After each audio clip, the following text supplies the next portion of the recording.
Le Mediapause a été pour nous un moyen de rentrer chez nous. On a initié quelque chose autour de notre communauté et ça nous a permis de revenir à la maison. Aujourd'hui, on a besoin d'inonder vraiment Internet de belles images de chez nous.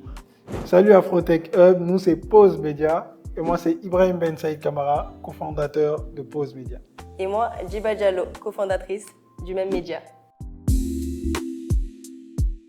Pause Média est un média exclusivement présent sur les réseaux sociaux, donc digital, et qui impose une narrative positive sur la Guinée et les Guinéens.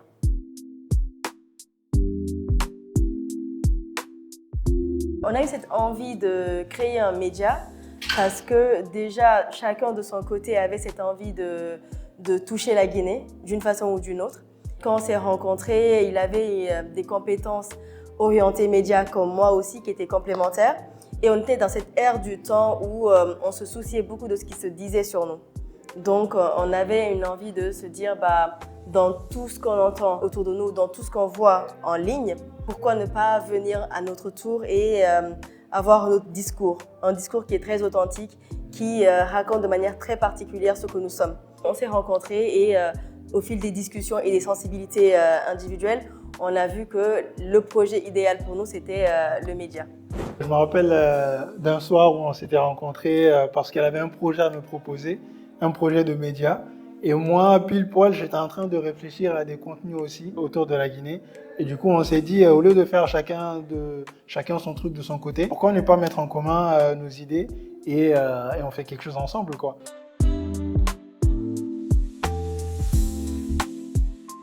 On a mis du temps à trouver le nom. Hein.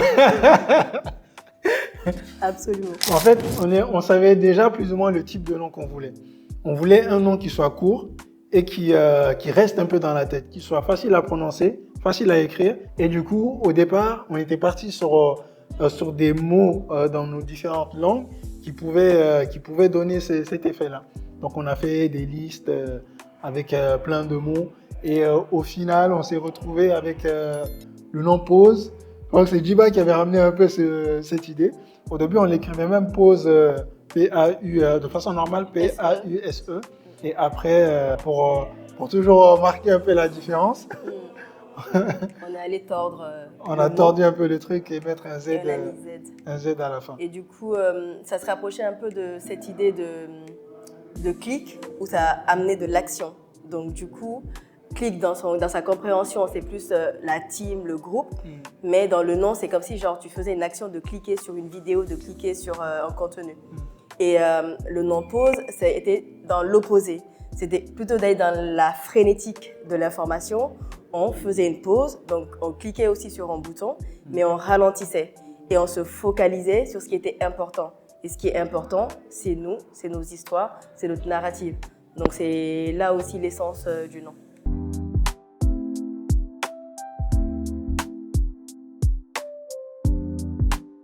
Djiba, elle a fait des études autour du média. Moi, je n'ai pas fait d'études dans ça. Moi, j'ai fait un parcours en histoire. Mais je travaillais dans une association où j'ai eu l'occasion un peu de faire des interviews, des reportages. Et on avait créé, c'est l'association Espoir et Création. On avait créé un média qui s'appelle Urban Street Reporters. Du coup, moi, je kiffais vraiment ce truc-là, d'écouter les gens parler, en fait. M'intéresser aux gens, c'est quelque chose d'extraordinaire. Et c'est de cette façon que je me sentais bien, en fait. Ça va être des personnes qui ont des histoires à raconter, qui vont t'inspirer, qui vont te faire découvrir même ta propre personne finalement. Parce que quand on va rencontrer une personne comme Banlieusard, comme Petit Tonton, comme Aïcha Diaby, elle va dire quelque chose et tu vas dire « Ah tiens, j'ai ça dans ma communauté, j'ai ça chez moi, ma patrie, mon pays, ça représente aussi ça. » Donc c'est des gens qui vont venir en interview sur Pause et qui vont nous permettre de nous découvrir nous-mêmes en tant que Guinéens et qui vont permettre de connecter aussi les gens entre eux. Nous, on a une histoire, c'est tout le temps celle-là que je vais ramener. Cette histoire où, sur Pause, on a un monsieur qui vient raconter une histoire autour du Kaiboru, la case où les sages du Fouta se mettent en retrait et lisent et se plongent dans la spiritualité. Et on diffuse un podcast autour de ça sur Pause. Et il y a un Maniké, un jeune, qui vient de dire « Ah, mais je ne connaissais pas cet aspect-là de la culture Peul. » Et il découvre un aspect d'une autre culture qui est d'une culture guinéenne. Donc, quand tu découvres ça, tu tu te découvres toi-même finalement. Donc, Pose a aussi cette capacité de permettre aux gens de se découvrir. Et l'idée, c'était vraiment de valoriser la Guinée, hein. On est tous les deux nés en Guinée, même si on a été amenés à passer un moment en France.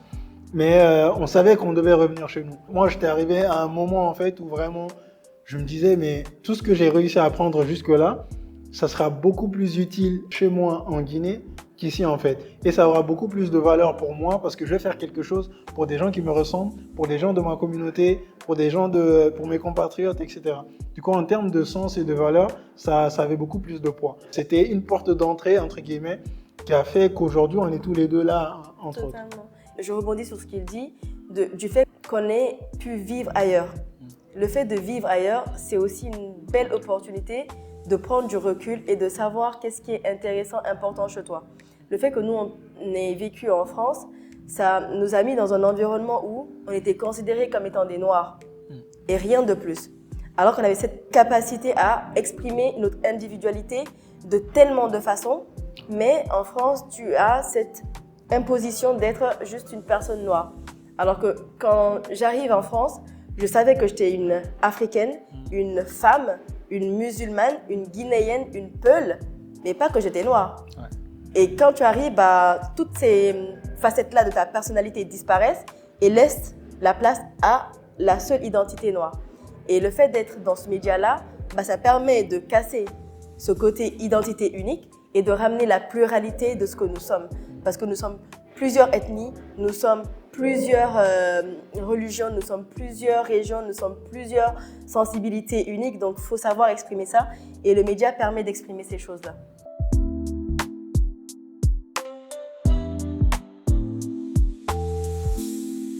On a eu Ali Mousso en interview, qui est un blogueur, qui avait évoqué ce sujet-là, sur le fait que la communauté guinéenne sur les réseaux sociaux met beaucoup d'énergie dans des choses qui ne nous élèvent pas.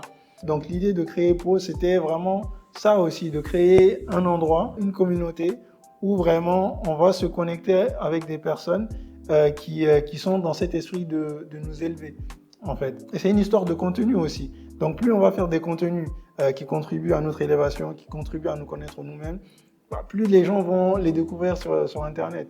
Et ça va venir contrebalancer un peu tous ces autres contenus où ça va être du clash ou je sais pas, des choses qui sont vraiment pas très utiles pour nous, pour nos enfants, pour le développement de ce que nous sommes, quoi.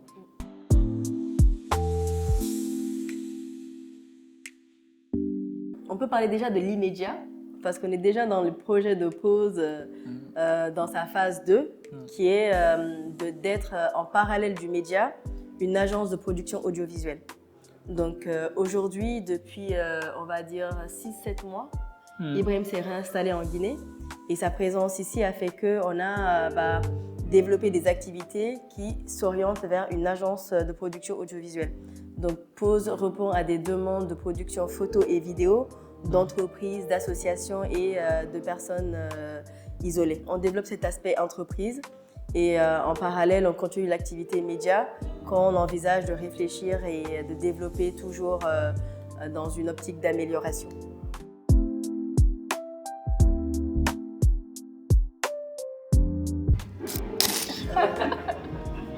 Moi, je suis plus à l'aise de l'autre côté là-bas.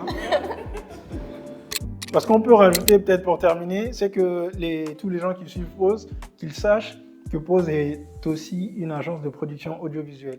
Donc la façon dont on raconte des histoires sur les réseaux, on essaye de raconter les histoires de la même façon dans nos productions pour les clients.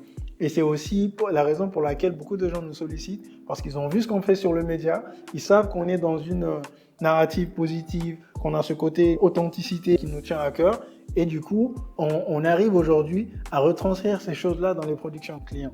Donc, si les gens qui vont voir cette vidéo ou d'autres ont des besoins, que ce soit en photo, en vidéo ou en communication, médias ou autres, aujourd'hui, on a les compétences pour le faire, on a les collaborateurs pour le faire, on a des partenaires pour vraiment accompagner différents projets audiovisuels. Le Média Pose a été pour nous un moyen de rentrer chez nous. On a initié quelque chose autour de notre communauté et ça nous a permis de revenir à la maison. On espère pouvoir continuer à faire le travail initié à l'étranger et le grandir avec tout le monde ici au pays, mais aussi avec la diaspora. Même si on n'est plus à l'étranger, on touche toujours les Guinéens, peu importe où ils sont. Donc n'hésitez pas à nous contacter si vous avez des profils de Guinéens qui font la différence, où qu'ils soient. On est là pour leur donner de la visibilité. Moi, j'ai envie de dire qu'on a besoin d'être présent sur Internet. Aujourd'hui, quand on va sur Internet et qu'on tape Guinée ou autre, c'était ça déjà notre réflexion il y a 4 ans, c'est qu'on voyait surtout des images de manifestations. On ne voyait pas les belles images du pays, les paysages, de jolis portraits, etc.